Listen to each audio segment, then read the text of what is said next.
Are you looking for some tips to help win your deep fantasy baseball league, or perhaps some tips to become a better auction player? Well, I've got three-time Tout Wars NL winner Tristan Cockcroft on the line to help us out with both of those here on the RotoWire Fantasy Baseball Podcast.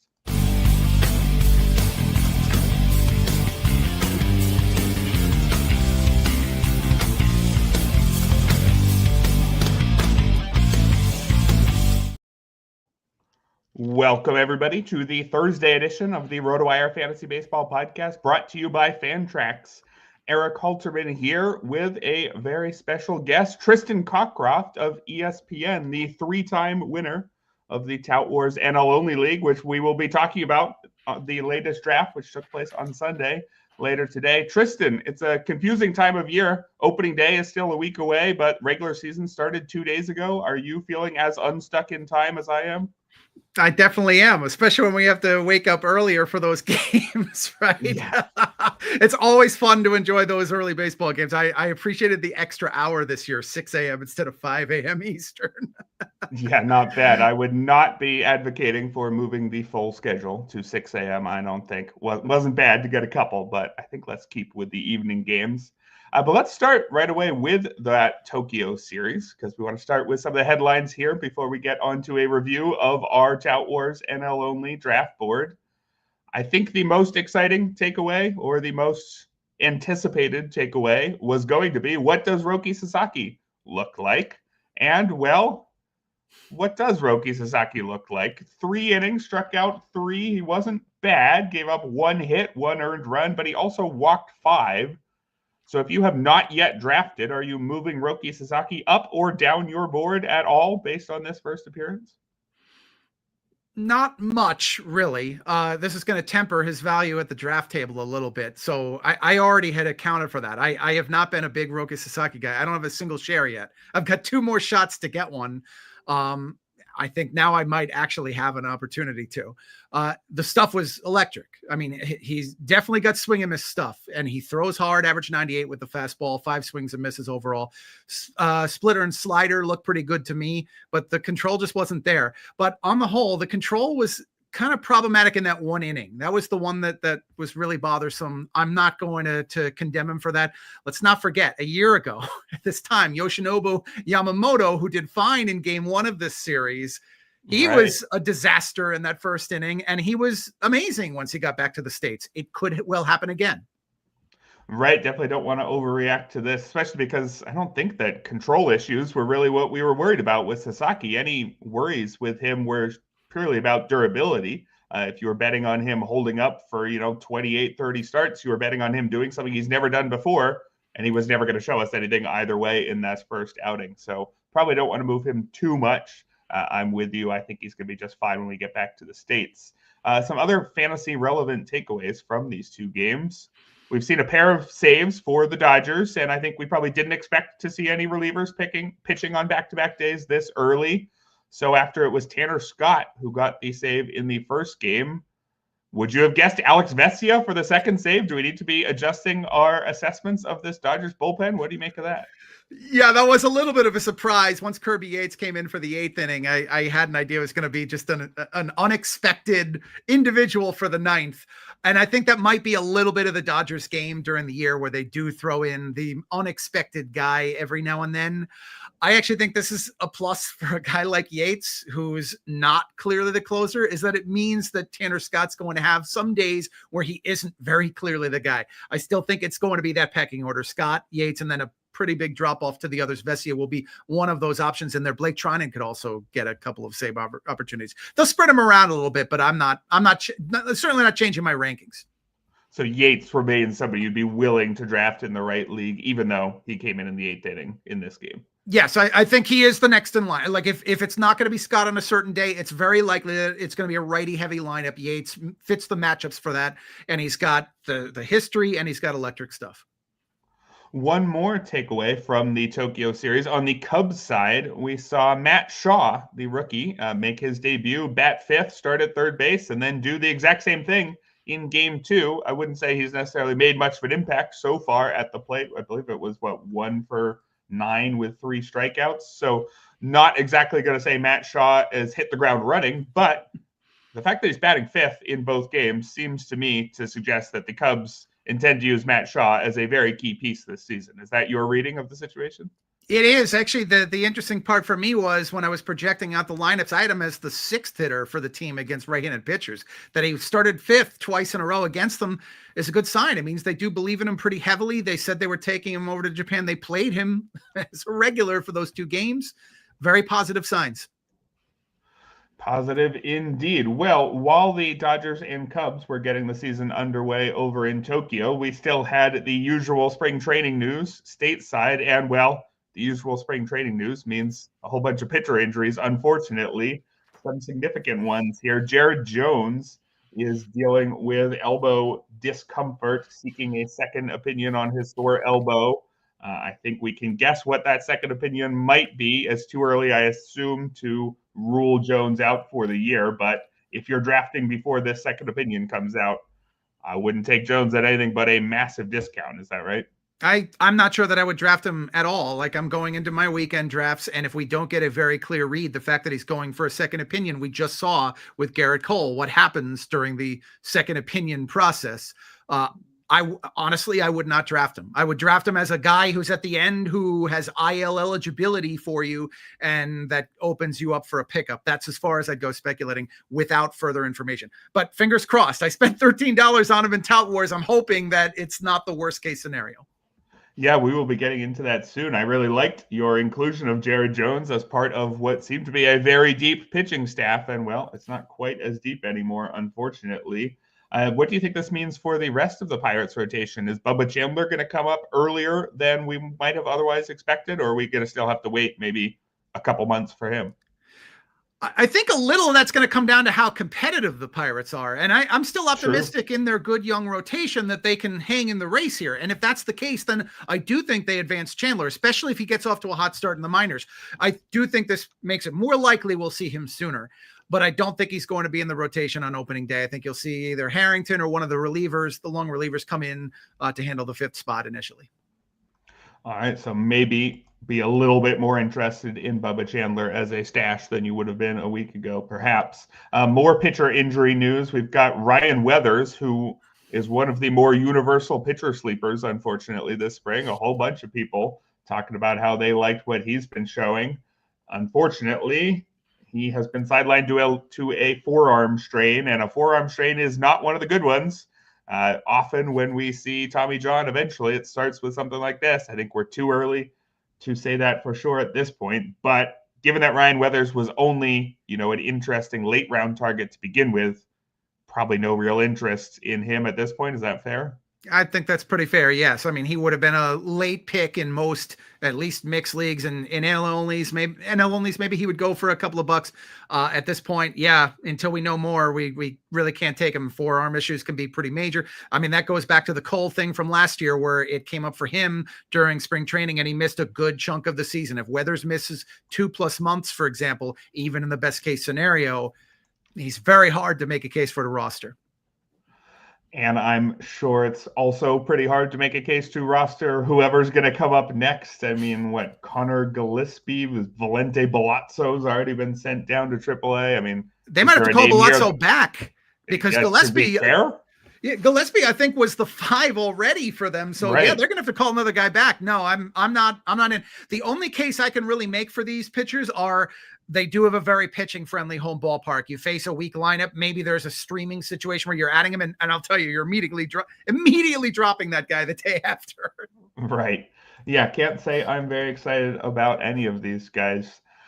There is some more positive news, though. It's not all injuries in spring training. We've got some clarification with the Red Sox in the last couple of days. It seems like Christian Campbell is going to be favored to land the second base job. It's still not quite confirmation from the team, but that seems to be the way the reporting is trending. Von Grissom and David Hamilton not going to win that job there. So is this enough? Are you in on Christian Campbell? And specifically, would you be in on Christian Campbell in, say, a 10-team ESPN league or some of those more shallower leagues, or do you think he's only somebody that's going to bring deep league value? I think he's probably somebody for the 12-team mix and deeper. So in the ESPN standard, it's such a shallow format that it's very hard to make a case for him. Actually, one of the advantages would be the positional eligibility. If he plays all around the diamond, kind of moves around, he could gain you eligibility. Those players are very, very useful in that format. But I think that he's more for the mixed and deeper, the mixed and the AL onlys. Very intriguing prospect. But at the same time, for all of this positive news now on him in the past couple of days, he didn't have a great spring training. Batting sub 200, he has 15 strikeouts. He got off to an atrocious start in Grapefruit League play. I love him. I think the world of him. He's put up some great numbers in the minors. He's greatly increased his prospect stock, but it might take a little time for him to get adapted to major league play initially. I think he's a guy to track maybe a little bit more for an in-season trade than on draft day. Yeah, fair enough. And with the Red Sox, A, looking to contend, and B, having a pretty good amount of depth. I mean, that's been the story throughout the spring. If Campbell does make the team and struggles in April, it's going to be easier for them to send him down than it would be in other organizations. Elsewhere in Red Sox news, their closer situation seems to be coming into some clarity. Aroldis Chapman has emerged as the top option. What kind of a closer candidate is Aroldis Chapman for you? Somebody you'd be happy with if you missed out on all of the good closers and you say, hey, Aroldis Chapman, he's still there, or somebody you would not expect to still have the job come June? A little of each of those, to be honest with you. At the price point, yeah, I'm kind of okay.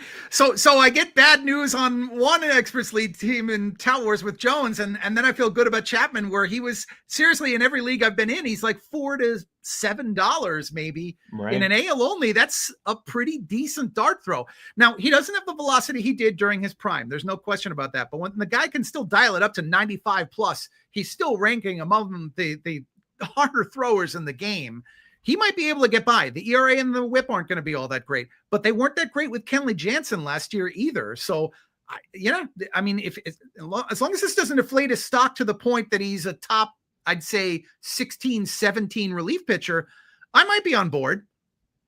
All right. So while some closers are having their stocks inflated, Justin Martinez for the Diamondbacks may be having his deflated, depending on how you read the situation before these last few days. Justin Martinez, somebody who has very much the look of a future closer about him. Closer stuff, some closer numbers already, maybe a bit of a high walk rate, but that's not uncloser-like, I guess you could say. Well, the Diamondbacks manager, Torey Lovullo, saying that he probably won't name a closer at the start of the season. We'll play the matchups. AJ Puck, the main other candidate, but Kevin Ginkel could work his way in there. Joe Mantiply even as well. Are you taking the manager at his word here and knocking Martinez way out of that tier of probable closers and into just a committee guy, or do you think he still has a chance of getting most of the saves in Arizona? So I think he does still have a chance of getting the majority of the saves, but it's very much wide open in that Lovullo's history has been that he does, when he has the talent for it, when he has a guy who fits the description, he goes with one closer. Now, granted, he only has two guys in his entire career in Arizona who've gotten 20 plus saves. There were Fernando Rodney and Mark Melancon in his first 2 years, 17 and 18. But when he has had players like that, and he had Paul Sewell, he wanted to lean on one individual. So I think he ideally would like to see either Martinez or AJ Puck or possibly Kevin Ginkel step up and claim the job entirely for himself. Martinez has the skills to do that. So I still think he's the most likely. They'd rather use Puck in kind of a multi-inning, throw him in the game at the most critical moment, not kind of strictly towards just the save chance. I think he'd prefer to keep him in that role. But Puck is also perfectly capable of closing. So we're going to have to see. I'm honestly not changing my rankings all that much. I would shave a couple bucks off Martinez because there was this groundswell towards him being a big value pick and he was sneaking in the top 15 of the position. That's about all I'd pump the brakes on. Yeah, Martinez was one of my fallback options, around the Kenley Jansen tier, somebody who you could have gone with Jansen, as I'm not sure how much of the talent is left, but the role's certainly there. Whereas Martinez, I really like the talent. I wasn't sure about the role. Well, should have gone for the talent over the role, it looks like. Should we move on to the main topic of today's show, which is the review of this year's NL-only Tout Wars draft, which Tristan and I participated in New York City over the weekend. Our draft was Sunday morning, and I've got our draft board here.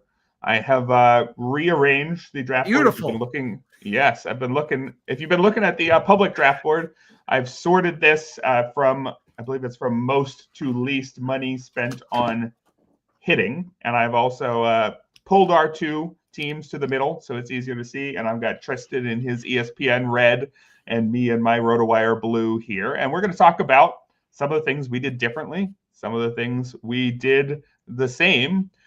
Just to make sure we have the rules out of the way here, it is a 12-team NL-only league. It's 5x5 roto with on-base percentage instead of batting average. And there's some minor quirks to the positions. Instead of a corner and a middle infield, there's just a single infield spot. Instead of 5 outfielder spots, there's 4. You take that extra infield and outfield spot and turn them into swing spots, which are effectively utility spots, but you can also put a pitcher in there if you want. And now, Tristan, I mentioned this earlier, but you have had success in this league 3 years in a row, right? 2012 to 2014. Do you remember who won you the league any of those years? I do remember that Carlos Gomez and Paul Goldschmidt won one of the years when I punted batting average. This is before they changed to on-base percentage. I remember making a big deal about that with the story. So creative strategies sometimes do work in this league if you catch everybody in the room off guard. Yeah, interesting. I was curious if you're going to pull anything from your victories 10 to 12 years ago, thinking, okay, the same strategies will still work, or were they specific wrinkles that worked back then? And well, if the category that you were pulling a specific wrinkle on isn't even there anymore, I guess you probably had to think a little bit differently. But one of the things that I noticed that you and I did similarly, and I'm curious if this was very much a plan of yours or just how it fell, but you and I both spent middle of the road in terms of our pitcher-hitter balance. We both spent 67% on hitting. That tied for 6th out of 12, so the exact middle here. Were you thinking heading into the draft, I'm going to be pretty typical in terms of hitters and pitchers, or is that just how it fell? I figured I would be pretty typical, but I did tell myself I was not, if I could resist it, unless the prices were there, I was not going to be in on the top tier of starting pitchers. I was going to go heavy on the middle tier. One of the things for me this season with the National League is that I find an awful lot of the pitchers outside of, let's say, the top 5 or so at the top down to about 30 to 35 are very intriguing to me. And I could name you a dozen of those guys. And my take was, out of those dozen, if I could get myself 4 or 5, I'd be very happy. Well, and you did get 5, and we'll get onto that in a minute when we get onto the differences between our two teams. So we both definitely wanted to make sure we're spending enough on pitching. The way that we allocated that within our rotations is different, but we also wanted to make sure that we were spending on the rotation specifically. Neither of us spent up for a top closer. You spent $11 on Ryan Presley, so it was a legitimate closer, a number 1, but not one of the priciest guys. You added in a cheap Jeremiah Estrada and Scott Barlow, so $14 total on your bullpen. I went even cheaper, $6. It was 3 on Porter Hodge, 2 on Jesus Tinoco, 1 on Taylor Rogers. Now I have, in my 2 years before this in Tout Wars, 1 year I paid up for Josh Hader. The other year I didn't pay up for any closers. And I guess the Josh Hader year I did better, so maybe this was a dumb idea, but you had the same idea, so talk me into it. Was it a smart thing that we both did here, avoiding the expensive closers in a deep NL-only league? So having played in this so many years, I can tell you there really isn't one formula to win at closer. I've had years where I thought I got great deals on 2 different guys and ended up with a total of $28 to $30 spent, and it was a complete disaster. And I've had other years where I've spent maybe $12 to $15. One of them in Tout Wars, I recall, was when Jeurys Familia became the Mets closer. That year, nobody was on him, and he was $1, if I recall, in that season. And wow, I did great. But that just happened to be being lucky enough on my sleeper. We're going to throw a lot of $1 names out here that we consider sleepers. We each have members of the Reds bullpen. We see an opportunity there. We have different guys. One of us could be right, or we both could just be throwing that dollar player away. There isn't really a set rule to that. I like to go with the discounts. So I probably lean a little bit more towards your strategy here. The other thing too is Porter Hodge, really, that was one of the ones that hurt me most, because if I had gotten the Cubs bullpen entirely, I would have been very happy for $14. Yeah, I think Porter Hodge ended up still out there fairly late. I forget Yes. if he was thrown out for 2 and I grabbed him for 3, or if I threw him out for 3. We But were he late was in the somebody, we were late in the yeah, he was draft, and I was trying to protect enough money so that you couldn't right. get him, and I couldn't bid you up. Yeah, he's somebody who I expected to be going maybe in the $6 to $8 range if he went earlier in the draft, but somebody I certainly like. So you would have preferred to pair closers if you're going cheap. Obviously, here there's not enough for everybody to have 2 whole bullpens worth of saves, right? Correct. There's 15 teams in the NL and 12 teams in our league, so you only actually need a bullpen and a quarter to be average in this league. So if you could have swapped out, say, Estrada for Hodge, and you would have had the whole Cubs bullpen and a quarter of the Reds, is that the Yeah. preferable way here? It's not going to happen, but I tell you, if you gave me Hodge at 3 for Estrada for 2 right now on the show, I would make that deal in a second. I think it's a smart thing I to would do. not. So, I don't blame you. Yeah, there you go. But to the point about getting a bullpen, I think it is a very wise move if you believe in the total saves and the 2 individuals involved to lock down one bullpen for $15 or less. And then my other take on it is just take a guy who has the opportunity to close for your secondary player and keep yourself under 20 total if you can. Right. I would agree with that. And now you alluded to $1 players, and that's another area where you and I ended up in the same place. Both of us were willing to purchase some $1 players if that's how the draft fell to us. We both ended up with 3. Now I checked out the range in the total number of $1 players. 4 of our league mates had either 0 or 1 $1 player. 3 of our league mates had as many as 5 or 6. So was this another area where you were intentionally setting out to be pretty middle of the pack, except a few don't go all out avoiding it because that means you can't buy some of the most expensive players, but make sure you don't have too many? Yeah, there was a point in this draft where I was hoping I would have nothing but $2 players so that if a player I wanted was thrown for 1, I would just go 2 and hopefully get the player. I knew I was going to end up with somewhere in the range of 5 guys at this low level, 1 or 2. We can dive right into this part now if you want to. This is the area in which I think I screwed up in a way that, and this is my full transparency. I screwed up in a way in this draft that I typically do not, and I was disappointed in myself for having done it. Yeah, let's hear about it. So if you are willing to play in the $1 range at the very end, you got to make sure you do it right. Well, the downsides aren't that high because your bad buys are only, $2 or $3, but when there are so few remaining players who are worth spending those $2 or $3 on, you've got to do it right. So what happened in this draft that you regret in this range? So I'm usually very good at tracking exactly what people need and exactly how much money they have compared to what I need and who I want to fill that need. And in this case, I made a major gaffe in that when I had a $4 max bid that tied for the most with Scott Chu, and I needed to get another hitter to handle third base for myself. And the one that I really wanted was Brett Beatty, who I just wrote this week. In fact, I'm not going to be totally shocked if Brett Beatty becomes a better player than Mark Vientos, the guy who took his job last year. I wouldn't be 100% shocked if that happens this year. So I wanted Beatty.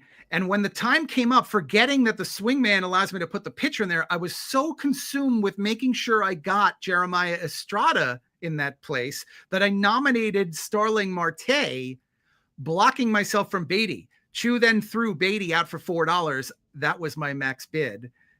It was crushing. I rarely ever do that. So like even we make missteps at times. Yeah. Yeah. So your $1 players you ended up with, you got Justin Turner. I think that's a pretty good deal for $1 unless he ends up strictly on the short side of a platoon. You got Johan Rojas. You actually ended up losing Starling Marte to Phil Hertz on $2, but Johan Rojas for $1 perhaps. And then Scott Barlow for $1. I want to get a little bit more into some of the bullpens later, but you ended up on Scott Barlow. I ended up on Taylor Rogers. I mean, clearly we're both fading Alexis Diaz here, who I believe only went for 7. So the whole room was pretty out on Alexis Diaz. Were you specifically targeting Barlow as a prime $1 guy you thought you could slip in there, or would you have rather had Rogers or even Tony Santillan, who also went for $1? I actually did distinctly want Barlow. You took the second one I would have gone after, which was Rogers. That's the order in which that I have them.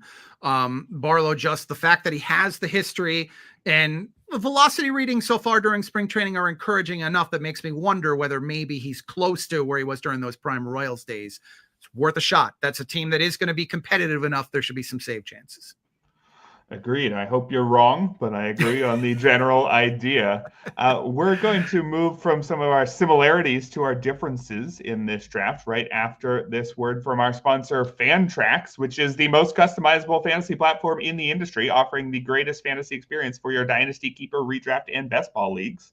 Coming from another service, Fantrax makes it easy. Fantrax can import any of your current leagues and customize if needed.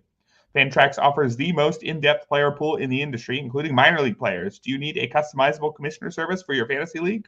Fantrax offers more customization than any other platform. Waivers, categories, scoring system, schedule. Fantrax offers custom solutions for all that and more. And it's all free. Sign up for free today and be entered to win an official MLB signed jersey from Vladimir Guerrero Jr. Simply go to fantrax.com/rotowire and sign up today. That's fantrax.com/rotowire.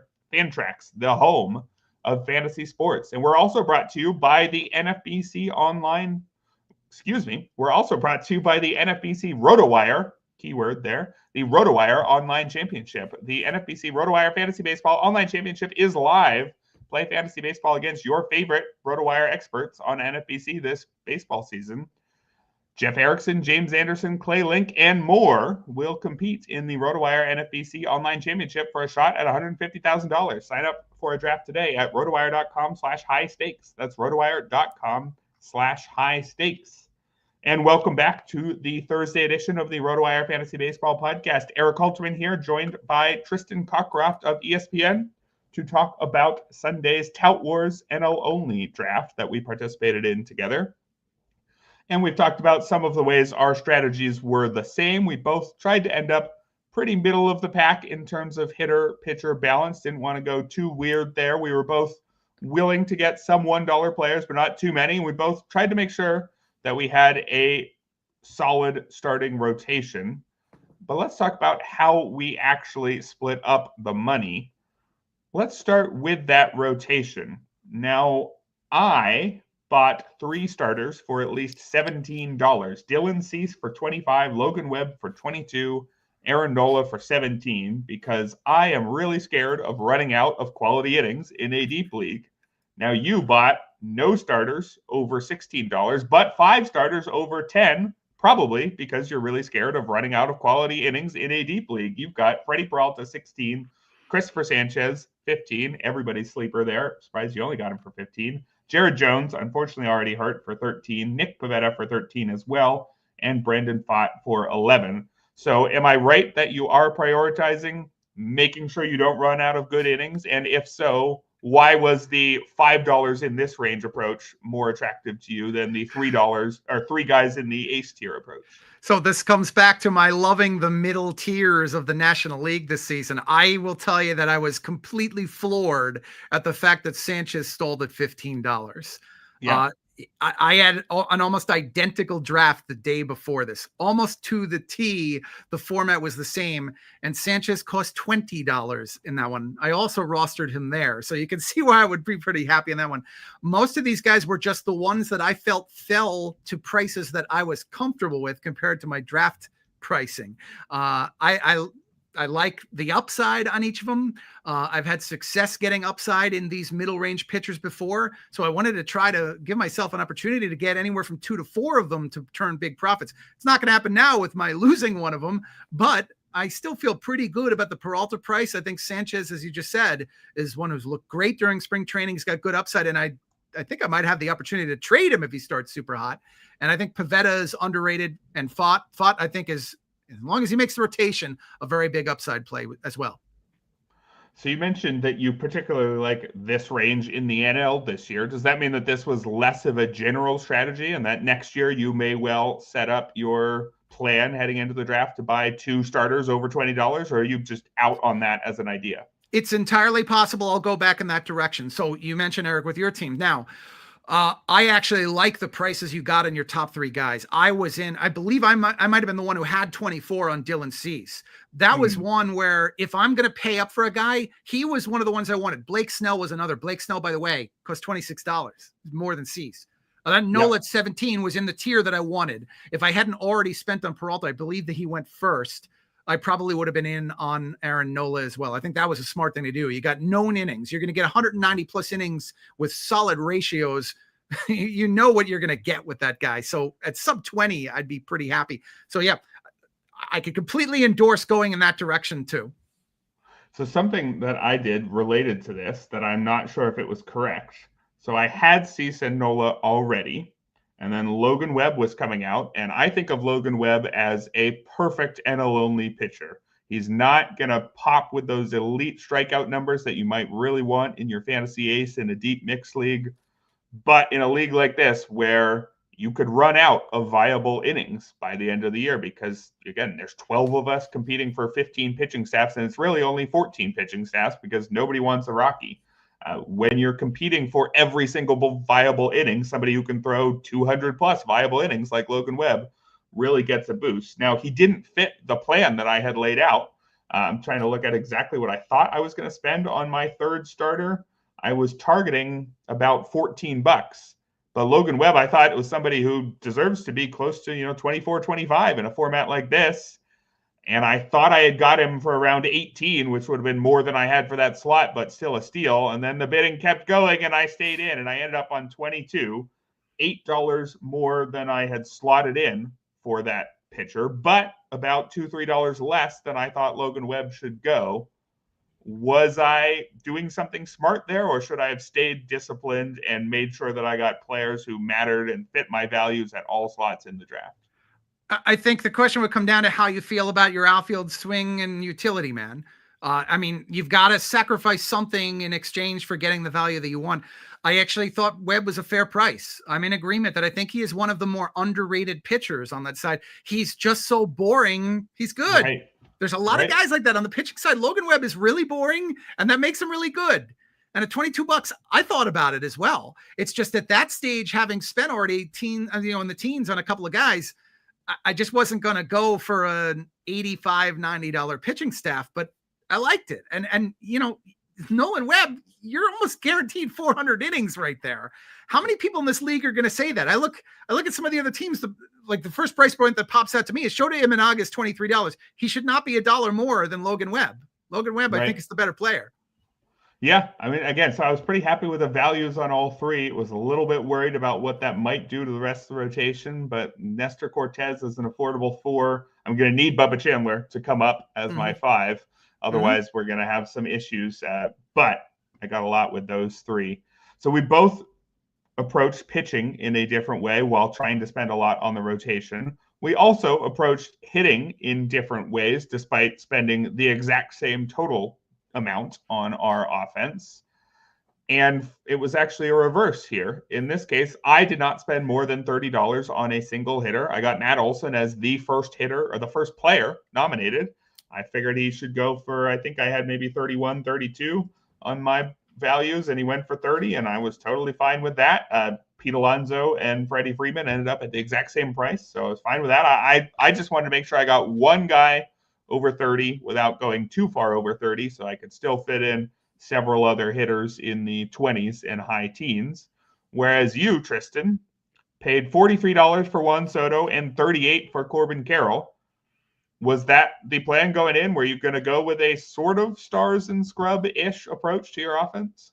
Not a chance. It was not at all what I expected. And that had to have been about 7 or 8 total throws in. Like, that's how many players we had auctioned at the time. Right. And here I've already spent $81 of my budget. And I'm one of the nice things about that is I know that I'm not going to buy any of the top priced players.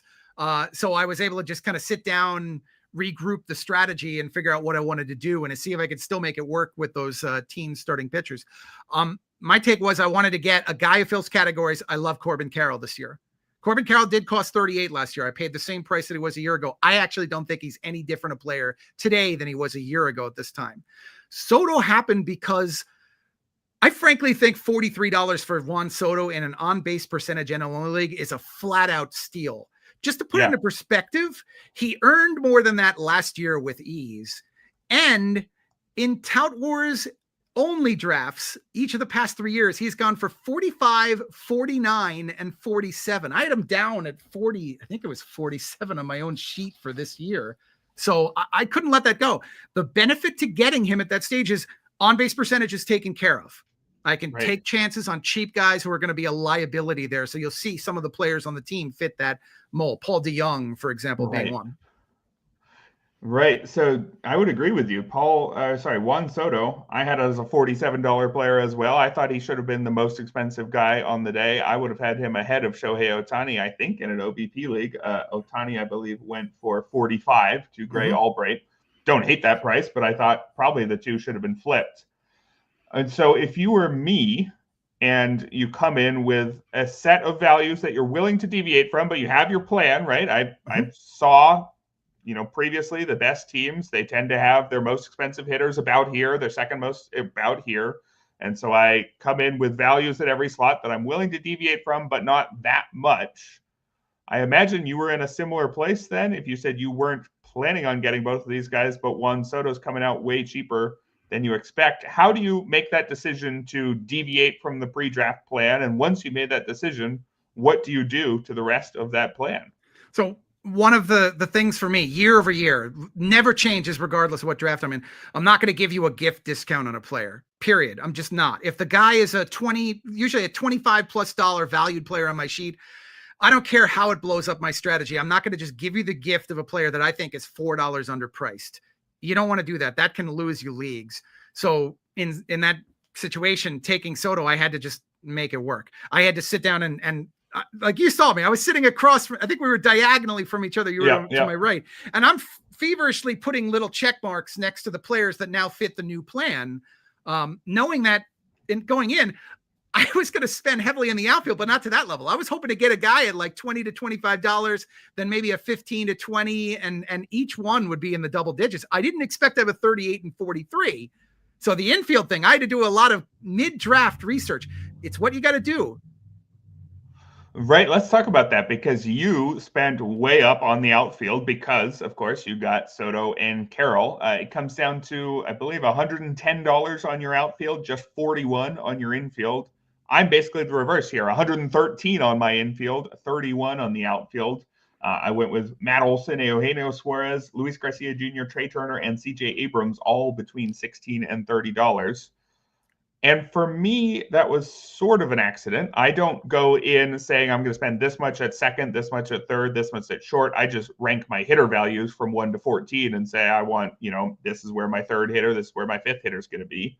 Mm-hmm. And once it started pushing towards all my expensive guys were infielders, I was okay with that because I tend to think it's a little bit easier to find outfielders who are viable enough percolating on the waiver wire. It's just easier to get outfield eligibility, right? You can play 2 games at one spot and 3 games another, and you're already there in a lot of leagues. So I would slightly bias towards being cheap in the outfield, but again, I wouldn't care too much about it heading in. Was this just the way it fell for you, or was there some logic where you actually thought makes sense to spend up in the outfield? I like the notion that you can gain outfielders during the season. I'm in agreement on that. That's why Terso Ornelas, who we'll probably talk about a little bit too, was a throw for me because, likely in the minors, but it opens up a spot. And yeah, I have guys in my utility and swing that I could throw into that outfield spot, but I like to make sure I have some flexibility so I can pick somebody up during the year. I knew I was going to go dirt cheap at the end. I'm looking at our 2 rosters, and the first thing I think is I was in an awful lot of the ones that you ended up with, especially in your infield. It would have been a dream to get one of them. I just didn't have the money to do it. In the outfield, not so much. But the only reason why is not that I don't like any of the ones you got. It's that at that point, I already had it full. Right. So to your point, yeah, I did, to a degree, shoot myself in the foot by not sitting around and getting some of the outfielder values I saw. And there were a few that did go out there. I mean, if we scroll through, I could probably find a few of them. Victor Scott comes to mind at $6. Yeah. There were several that I would have liked to have gotten. I threw Pavin Smith. I thought Pavin Smith at 6 was a pretty good and wise value. They're going to play him a fair amount there, and he fits the format. It was tough. Yeah. It was tough to watch those guys go cheap. Yeah, I was mostly trying to get large side platoon guys for 5 or 6, like Pavin Smith, Mike Yastrzemski, Jesse Winker. I think that's okay in a league this deep. Although I think you did okay with your cheap infielders. I mean, Justin Turner, again, assuming it's more than just a short side platoon, it's pretty good for $1. Paul DeYoung's going to play a lot for $1. Geraldo Perdomo for $9. Was that a price you were happy with? I think I threw him out because I saw, wait a second, there's not a lot of good shortstops left because I took 2 of them in Turner and Abrams. And I think that I was thinking he might get a little bit pricey there. Did you feel like he got a bit pricey? No, I actually didn't. I had him down at either $10 or $11. And one of the things with that was he gave me a little bit more of an on-base percentage base. He wasn't going to hurt me terribly in the category while giving me a handful of steals. Taking Soto, I'm not going to get a huge contribution there. Carroll, Pete Crow, Armstrong, and Perdomo were the 3 that I was looking to fill that category. In the end, after missing out on Beatty, we talked about before, Rojas was simply, hey, you never know, maybe 20 steals there. That Perdomo just kind of filled a need. I think he'll give me 15 or so.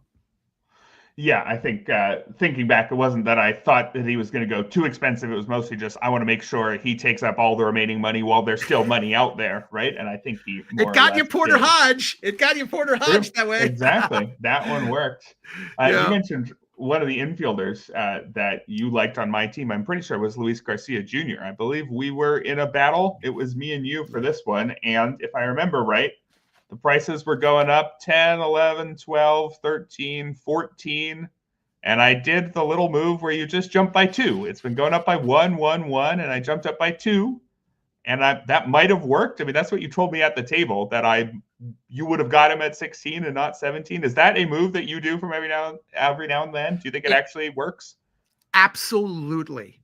Jump your bids, not all the time, but do them at calculated moments, especially when you feel that particular position or that category is soft and that the guy you're going against might be more likely to bail out. Money is starting to dwindle a little bit. It was in this particular case. I just didn't have the money to justify going to my listed price. I had $17 down for him. I would have had it higher if I thought he was going to be better in on-base percentage. I like him. Yeah, I think he's a very underrated player. I think he could put up a very solid season. I'm talking a $20 to $25 valued season. I could see that outcome. Yeah, I think Luis Garcia Jr. should play a ton, assuming he holds off any sort of platoon, and should be good across pretty much all the categories. I got jump bid myself by Derek Carty in a very similar situation. We were battling for Gavin Lux, who I really like. But then he asked me whether or not he needed to. I told him he didn't need to, and I was telling the truth because I'm pretty sure I should not have gone as high as I did on Gavin Lux. I already was going to put myself with too many $1 players, and I think he jumped me from, I think we were going 4, 5, 6, 7, 8, 10, and I don't think I should have even gone 8. So I think it was maybe a smart move there. It didn't work out quite as well, but we'll see. Maybe I was an idiot for landing Garcia, and I should have thrown all that money at Gavin Lux. We'll see. Did you notice any other sort of interesting bidding? I thought just sitting in on the mixed auction the day before too, really just seeing how often people were starting the bids high, jumping the bids high quickly. It really helps things keep moving if you're not going 1, 2, 3, 4, 5. That was the main takeaway I had. Yeah, I do that at times. I start to get tired of going 1, 2, 3, 4, 5. So if you notice, I'm the one who'll start a player at 10 if I know he's going to be a $20 player. I'll jump them $5, $10. There's usually a couple other people in the room who will do that as well. We just don't want to waste the time. This was a 3 hour and 40-minute draft entirely, if I recall. I checked the timestamps on the stream. I think it was about that, which was not bad for this.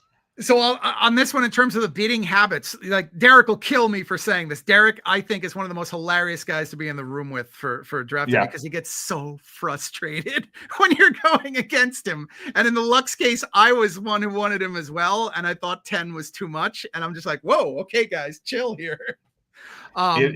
It's amazing that Derek does not have much of a poker face, and yet he still wins all the time. We can see all his values. You could just plug the bad X into your own spreadsheet. You know exactly what he's going to bid, and he shows his emotion, and he still beats you anyway. And he did one thing that I forget who it was afterwards, came to me and said he had never seen this happen in an auction where Derek tells the room, not in Tout Wars, we don't see this, that the price I had on the player was way too cheap and you got to bid me up, and someone did it. Wow. And I will tell you that I remember it was a player I wasn't really all that after either, but it was pretty funny.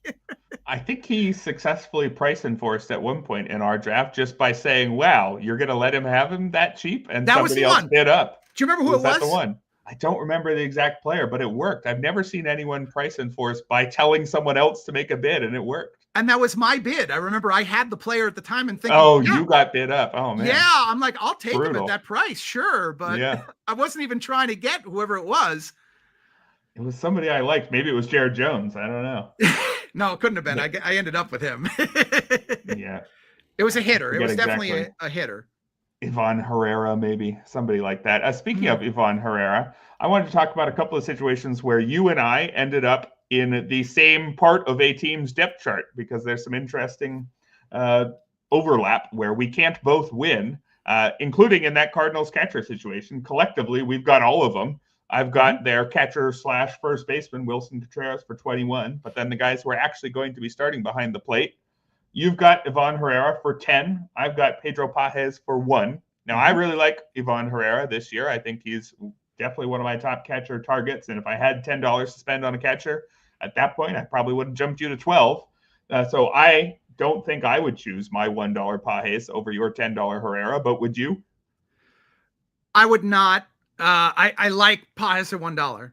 I think he's going to have a decent amount of playing time just because he's the better defender of the two of them. But I prefer Herrera's bat by leaps and bounds. The Herrera decision for me, paying $10, is a lot. It probably is fair. That's about what he's worth. Was that I knew the two injured catchers were going to go after that, and I had absolutely no idea whatsoever what they were going to go for. Would have loved to have done the Baldwin and Sean Murphy combo. Sean Murphy went for $7. You promised me I would get him at $7. I would have let Herrera go, but I couldn't know that at the time. And I think Herrera is a good, underrated catcher. That's kind of your last safety net guy to me this season in 2 catcher leagues. Yeah, agreed. That's why I've been ending up on him a ton of places. My Pages pick here was almost just a bet against myself. I've got so much Herrera I don't buy that it's going to be a 50-50 split, because I think Herrera can hit and Pages is just kind of a guy. And I don't think Pages is a star defender either. He's just better than Herrera. So yep, I think you're going to be just fine with your $10 Ivan Herrera. We mentioned the Cubs bullpen, where you have an $11 Ryan Presley and I have a $3 Porter Hodge, and you'd really like to pair them. If you could have only one, though, this year, are you taking Ryan Presley at the $11 range? Or if you can get Porter Hodge at the $3 range, would you rather have him? If it's price-wise we're talking about, I'd rather have Hodge for 3. But okay. I do think it's Presley's job. I think as long as Presley is healthy and competent, it's going to be his job almost exclusively. I could very well see it being a 35 save season for him with decent, not great ratios. He's not what he was about 3 or 4 years ago, but I still think he's a pretty solid, competent closer.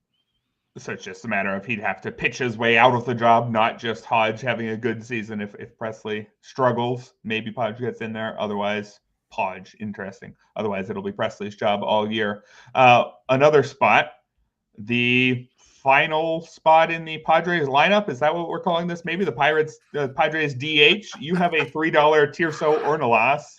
One of my $1 guys, Gavin Sheets. I've been seeing positive news on Gavin Sheets going to open up as probably the Padres DH. I'll take that. A large side of a platoon for $1 on a guy who's no longer in a depressing situation with the White Sox. So I was happy with that, but Tirso Ornelas is getting more of the buzz. What do you think about those two? Can I take the Gavin Sheets for $1 away from you?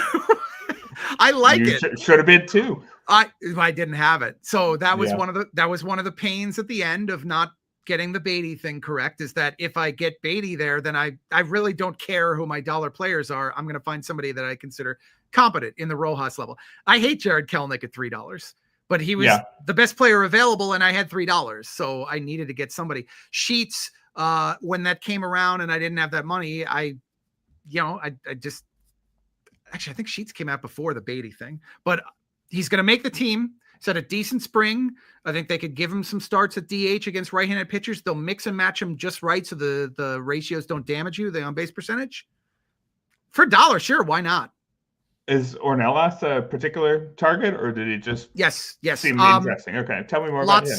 Yeah, lots of buzz about him, especially with the Padres kind of playing both sides of this, where they think they're in as contenders this year, but if they're not, trade away some of these guys. I think he's going to have an opportunity one way or the other. It's either they clear a spot because they're looking to the future, or it doesn't play out that well for them at one of the corner outfield spots, and they need a guy who can produce right now. I think he's got some very good upside. For $3, that was one of the prospects I wanted to get.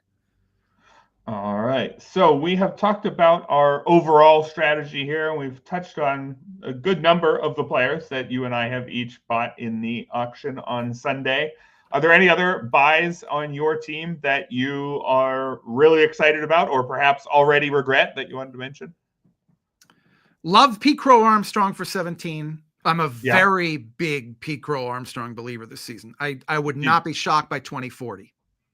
So you're not worried about the fears of the bat being not good enough, or you just think in a league this deep, the glove's good enough, so he's going to be in there all the time, and that's fine. I think the glove will play. I think that's going to keep him in the lineup. I think he's got tremendous speed, and he did show some improvements, enough of them to me over the second half that I think he could figure it out with the bat. Might be a little bit streaky, but I love what I'm going to get for steals, and if I can get even 14 to 16 homers from him, I'll be pretty happy. Yeah, a lot of upside there. Do we want to talk about some of the other teams in our league here? A few that stood out to me are the teams that went really expensive on hitting. We had Peter Kreutzer spent 70% of his budget on hitting, Rick Graham 74%, and Phil Hertz all the way up to 79% of his budget on their offense.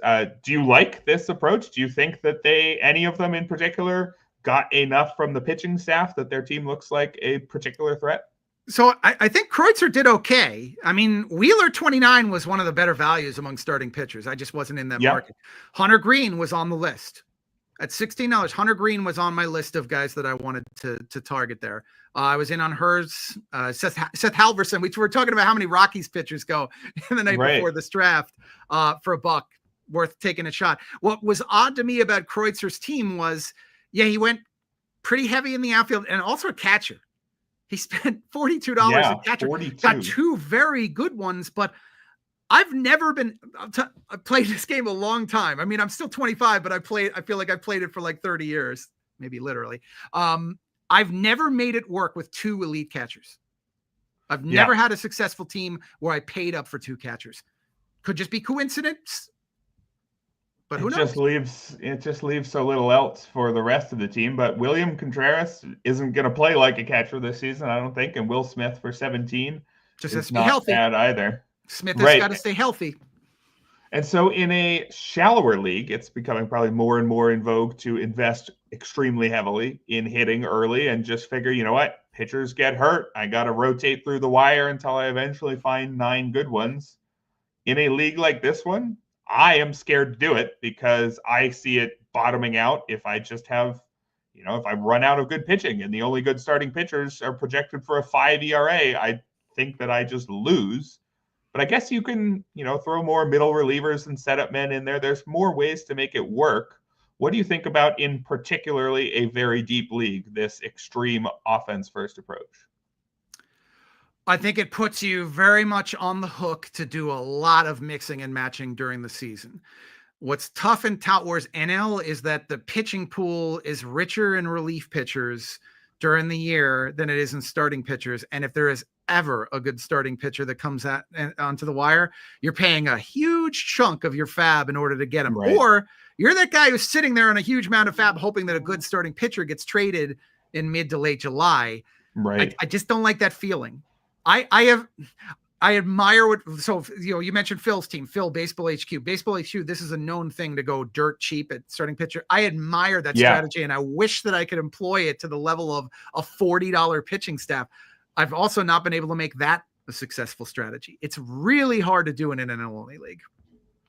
Yeah, Phil did something really interesting here where he spent so few dollars on pitching, yet he still got 2 good closers. Ryan Walker for 19, Jordan Romano. Well, I guess we'll call it 2 good closers for 11. Yeah. But that could be one where he loses some value if Romano gets hurt. That's $30 in closers. Right. So I was going to say, would you, if you were to spend so little on pitching, would you punt saves so that you could keep something for the starting rotation? Or would you look at an approach like this where you say, wait a second, I'll still actually stay competitive in one of the 5 pitching categories? No, typically what I would do is I would take a kind of a risk reward upside type pitcher as my anchor on the starting pitching side. I would take a solid but well priced closer. Probably, I mean, I like Ryan Walker and I like him for $19. I think that's probably a little bit too. I would have taken the Tanner Scott at 16, for example, and Right.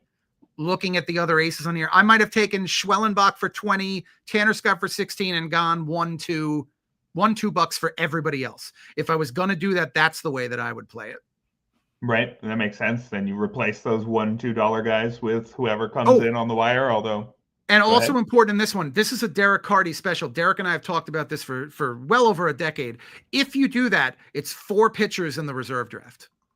And so let's see. Did any of them do it here? I see one Alec Thomas for Phil Hertz on the bench. I see a couple hitters for Rick Graham, Luis Angel Acuna, and Agustin Ramirez, and I see 4 hitters. Yeah, 4 hitters. 4 hitters on the bench for Peter Kreutzer. That's interesting. I don't entirely know what the logic would be there, especially if he has to replace some pitchers early in the season. Quinn Matthews, DJ Hertz, DJ Hertz, Andrew Painter, Tony Gonsolin.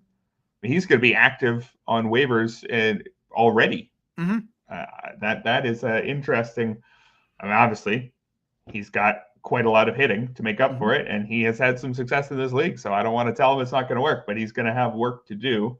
On the other side here, you mentioned Derek Carty. He spent $101 on his pitching staff, and Scott Chu spent $99. They were a bit of outliers away from the rest of the pack on the other side. And Derek had among that expensive pitching staff, he's got Shohei Ohtani, the pitcher, who's not going to pitch for a little while. And he's got Brandon Woodruff, who's not ready to go right away. What do you think of Derek's approach here? Well, the bigger issue I have with Derek spending of $101 is that he's got scads of risk on his pitching side. Ohtani, you mentioned. Woodruff, you mentioned. Clay Holmes, we don't know how he'll hold up to the larger number of innings. Right. Matt Strahm is currently hurt. Now it's looking a little better for Strahm today than it did at the time that we drafted this. Duvall's not a closer currently, and I think Ryan Walker is a pretty darn good pitcher in his own right. So it's a little dicey for him there. You know, he did take a couple of good guys in the reserve draft. Jordan Hicks should be in the rotation. Lance Lynn could find a job somewhere. Steven Matz pitching in a pitcher's ballpark. He could mix and match him a little bit, I suppose. But then the offense suffers in exchange. Hicks still being there in the reserves, I was surprised about. That was definitely a nice pick. He's got Paul Skeens too, so maybe his pitching staff will just be fine. And I thought the price on Paul Skeens, not at all crazy, $32. I'm just checking what I had, expecting the most expensive starting pitcher. I thought he was going to go for 36 even is what I thought he could go. He did not. So could be some real value there at the top for Derek Carty. We're coming up on an hour here. We've talked about our teams. We've talked about some of the other interesting teams in the league. I want to end this with just a real quick choose one from each of the bullpens that have a lot up in the air. I think this is one of the best usage of these experts AL only and NL only leagues is to take a look at some of the very scraps, the end of the draft here, see who some of the other touts are looking at. So we're going to go through them real quick, and you're just going to tell me who you're picking. Starting with Arizona, we had a $10 Justin Martinez, and a $9 AJ Puck, a $2 Kevin Ginkel. Joe Mantiply did not get drafted. Which of those are you taking at that kind of price? Yeah, I mean, we know a little bit more now than we did at that point. I'd say Ginkel at 2, knowing what we know today. I actually liked the Puck at 9 best that day. Yeah, I think fair enough. I thought I liked Justin Martinez, but I'm already feeling like that might be wrong, and I'd probably just take the third guy if that's how the prices remained, Kevin Ginkel.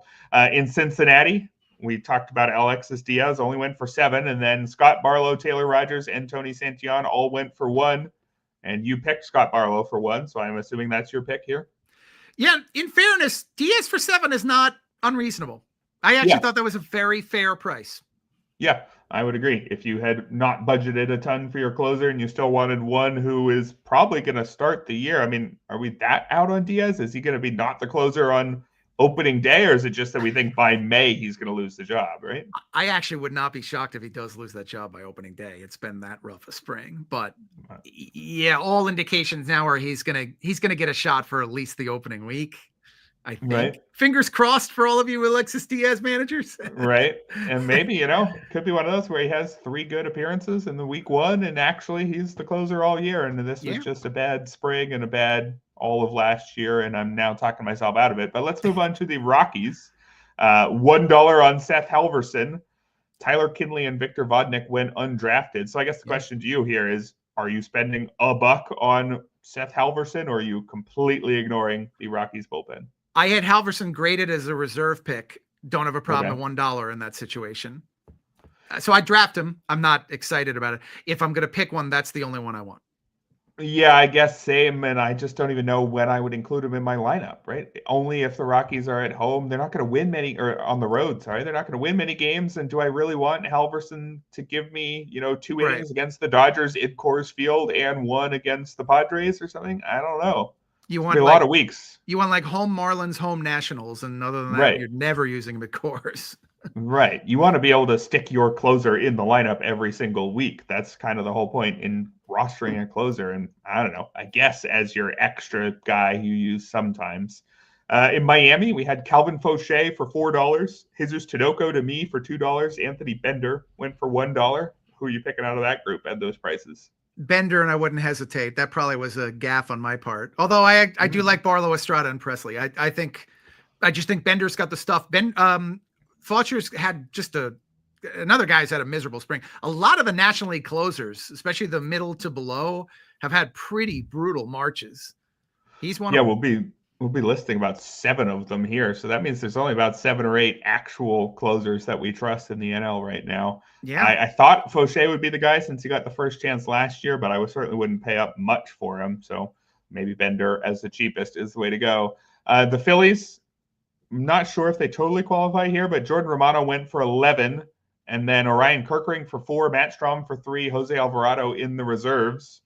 You paying up for Jordan Romano at 11? That was the same price as your Ryan Presley. Do you think he belongs in that range, or would you much rather have one of these cheaper Phillies? It's kind of tough to make a judgment on the closers that go between 9 and 13. I personally prefer my Presley. I probably I've got him bias at this stage. I prefer Kerkering. I mean, 4 is pretty close to what he should be worth.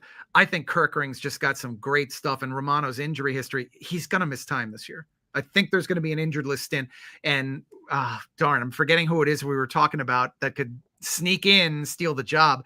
That's one where he's got really great stuff. He sneaks in and takes the job. He might never give it back. Right. Yeah, I just wonder with the Phillies, if there is a job, I worry that it might be Romano could be a closer, and if it's not him, it's all of them at once. But yeah, I think even in that case, Kerkering for $4, really talented pitcher, might still be worth it. In Pittsburgh, we've got David Bednar went for $9, Dennis Santana just for 1, Colin Holderman in the reserves. Not a lot of faith in David Bednar generally, but if you look at those prices, he is the closer. What do you think of that one? I want no part of this bullpen whatsoever. Just to be perfectly honest with you, I don't see anybody that excites me who's imminent behind David Bednar, and I would not pay $9 for him. I mean, what did we say? Dennis Santana was $1. I probably would just say, the $1 in Santana. Why not? Yeah, if they had a more clear setup, man, I think people would be all over him by now, but I don't think anybody's excited about Dennis Santana. He only gets the job because Bednar loses it. I don't think he gets it because he's some exciting up-and-comer or anything like that. And finally, the last bullpen here, the Padres. Robert Suarez went for a real closer price of $13, but 3 other Padres relievers went for at least $1. Jason Adam for 4, Jeremiah Estrada for 2, Adrian Morejon for 1. So which of those prices looks the most interesting to you? Well, the Estrada for 2 I liked. I was waiting at the end in order to get him because I think, to me, he's got the stuff in the season last year to try to steal that job. By the way, so I got to tell you this one. Suarez went for $6 in the comparable draft I mentioned that I had the day before this. There is some real anti-Suarez chatter out there, and I think a lot of it has to just do with the trade rumors that the Padres threw out there during the offseason.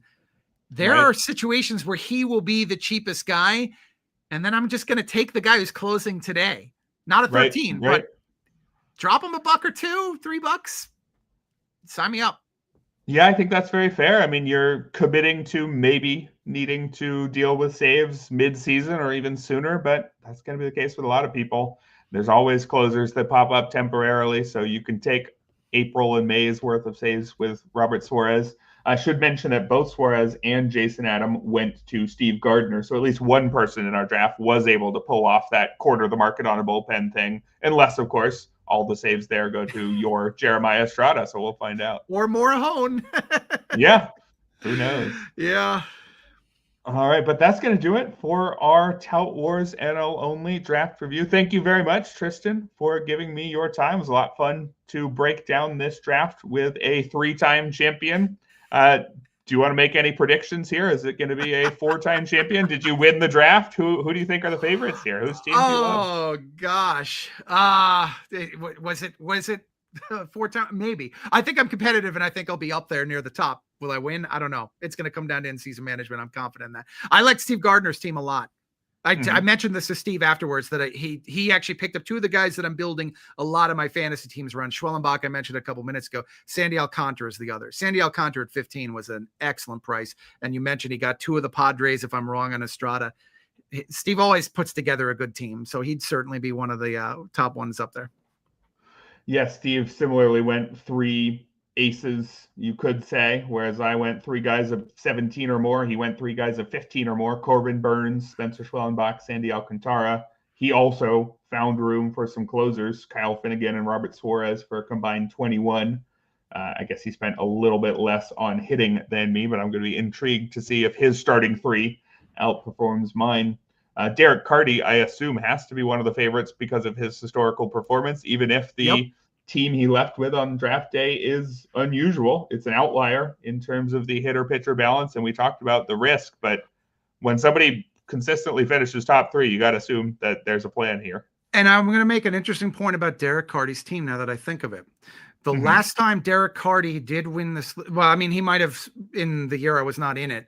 The last time he ran away with this one, he had Ronald Acuna at a discount price. And what does he have this year? Ronald Acuna at a discount price. Right. So if this is a very good year by Acuna and the first one off surgery, yeah, that's going to give him a big boost. Yeah, and the projection systems, I mean, not just the BATX, but all of them, I think have been higher on Acuna than the analyst community, I would say. Is that fair? Yes. So probably no surprise that the projectionist in our group, Derek Carty, ended up with Acuna. He could well run away with the league again. He did win 2 years ago, by the way. Was that the year that you weren't that was the in one. our league? No, okay. I wasn't in it. That was the one. Yeah, I remember it. I remember when I was in the league with him, and he ran away with it because of the Acuna 40-70. Well, I don't think he's going to get 40-70 this year, but we'll find out. Maybe your Paul DeJong will get you 40-70, or your Tirso Ornelas. I don't think so. I owe somebody big time if Paul DeJong does that. Good Lord. Hey, if Paul DeJong earns me $15 even, I owe somebody something big. Yeah, we'll see how much he takes away with that 250 OBP. But it's going to be very fun to follow this league throughout the year. Thank you very much for your time, Tristan. Where can people find your latest work? ESPN.com/fantasy. So a whole bunch of stuff's up there right now. I've got my picks to get and the picks to avoid. And of course, the forecaster starts this coming Friday to preview week 1. So Erik, it's an absolute pleasure to do the show with you. Thanks for having me. Yeah, thanks very much for your time. Thank you, listeners, for hanging out. We'll be here all week, all season long on the RotoWire Fantasy Baseball Podcast, brought to you by Fantrax.